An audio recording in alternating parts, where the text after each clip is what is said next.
Alors, mes amis, je suis heureux qu'aujourd'hui, nous ayons l'occasion de lire l'histoire de Thomas. Avez-vous déjà entendu parler de Thomas, les amis? Thomas, c'était un des apôtres, un peu comme nous autres, comme les 12 apôtres le matin, un ami de Jésus. Thomas, qui s'appelle Jumeau, son nom, ça veut dire un jumeau. Ça se peut-tu qu'on soit un peu des jumeaux de Thomas?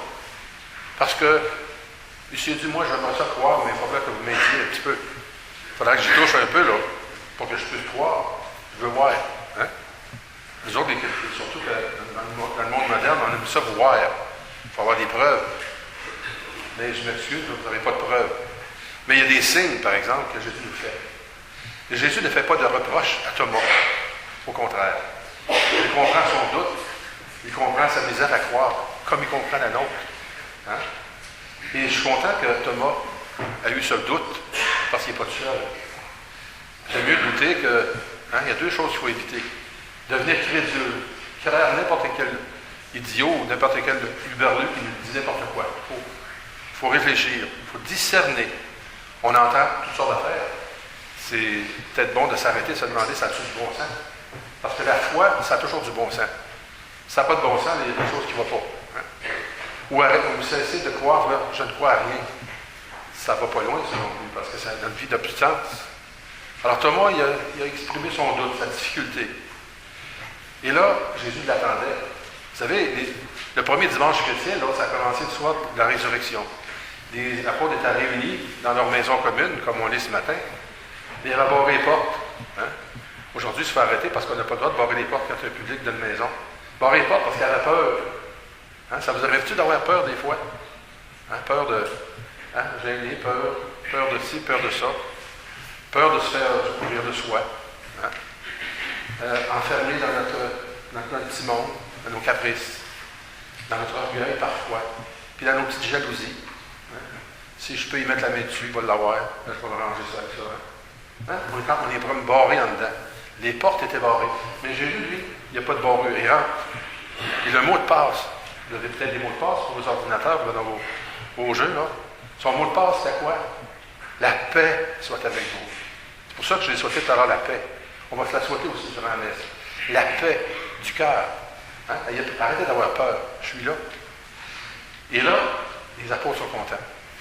Et là, il va souffler sur eux son souffle, le souffle de l'Esprit, pour leur demander d'être responsables, de donner le pardon aux apôtres d'abord, mais à tous les autres aussi. Avoir la responsabilité de pardonner. Parce que c'est le seul moyen qu'on peut avancer dans nos liens. Si on arrête de se pardonner, si on commence à s'en vouloir, ça n'ira pas loin. Mais les portes sont rebarrées. 8 jours après l'autre dimanche, deuxième dimanche de Pâques, comme aujourd'hui, il arrive encore de la même façon. Il y en avait un qui était parti, je ne sais pas s'il était parti au sud ou à la pêche, il n'était pas là. Thomas, le jumeau. Les autres ont dit, on l'a vu la semaine passée, il est venu nous voir. Je le croirai quand je toucherai. Et qu'est-ce qui est arrivé? Thomas, il a essayé de toucher au Seigneur, il l'a touché. Mais ce qui est encore plus intéressant, c'est que Jésus lui a touché en dedans. La foi, c'est quelque chose qui se fait par en dedans. C'est un don, un cadeau de Dieu, qui fait que si on est capable de toucher au Seigneur d'une certaine façon, c'est surtout lui qui nous touche. Et à la foi, à ce moment-là, c'est pas croire dans les affaires. C'est croire en quelqu'un qui croit en nous. Avez-vous déjà pensé à ça? Dieu, il croit en nous autres. Chacun de nous autres, qui qu'on soit.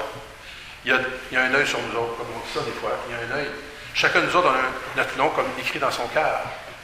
Et il nous fait des signes. Alors, Thomas a fait un acte de foi. Mon Seigneur et mon Dieu. Il a vu le Christ transformé, mais avec ses plaies. Mais il a surtout reconnu son Dieu. Ce n'était pas n'importe qui l'a rencontré. Son Seigneur et son Dieu. Et c'est lui aujourd'hui que nous sommes venus rencontrer. On ne le verra pas plus. Hein? Mais Jésus dit quelque chose qui nous concerne. Toi, tu crois parce que tu m'as vu, tu m'as touché. Heureux ceux qui vont croire sans me voir. Et ça, c'est nous autres, ça, là, aujourd'hui. On n'a jamais vu Jésus. L'avez-vous déjà vu, ça? Avez-vous eu des apparitions? La race à peu chez une navette, je ne sais pas. Hein? Alors, mais les signes qu'il nous donne, ce matin, on est réunis en son nom. 2000 ans après, le dimanche, les chrétiens se réunissent pour rencontrer le ressuscité, retrouver cette bonté, cette amitié de Dieu. C'est Jean-Paul II a fait de ce dimanche, le dimanche de la miséricorde. Le Seigneur connaît nos misères, qui connaît nos peurs, qui connaît nos petites jalousies, qui connaît notre égoïsme, qui connaît toutes nos misères, mais qui veut nous en libérer. Il est miséricorde. Et c'est ce qu'il vient nous offrir. Le Seigneur qui n'est pas un fantôme, mais qui est vivant, ressuscité. Le Seigneur qui va, aujourd'hui pour vous les amis, vous donner sa présence dans le pain. Cette présence du pain, il l'avait déjà prévu avant de mourir, le soir du jeudi saint. Il avait donné son corps et son sang, ma vie pour vous, pour que vous soyez transformés. Et que vous appreniez vous aussi à donner votre vie, de votre temps, de votre amour, de votre amitié aux autres. C'est ce que nous racontaient les actes des apôtres, les chrétiens, les premiers chrétiens. Et j'espère qu'après aussi nous autres, on se soucie les uns des autres. Être chrétien, c'est avoir quelqu'un qui a le souci des autres, pas juste de soi, de son petit moi, de sa réussite, mais qui a à cœur de partager, de rendre service, d'aimer, puis même de pardonner.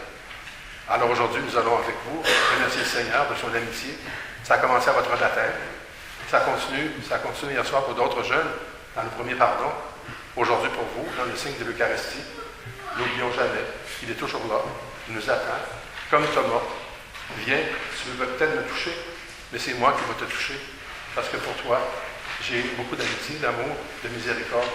Qu'il soit votre joie, votre paix. Que ce jour de première communion vous rappelle, encore une fois, l'amitié de Dieu et qui nous donne l'occasion de remercier le Seigneur pour vos parents, vos catéchètes, ceux qui vous ont aidés à faire ce premier pas, ce point important dans votre acte de foi. Première, heureuse, joyeuse première communion. Amen.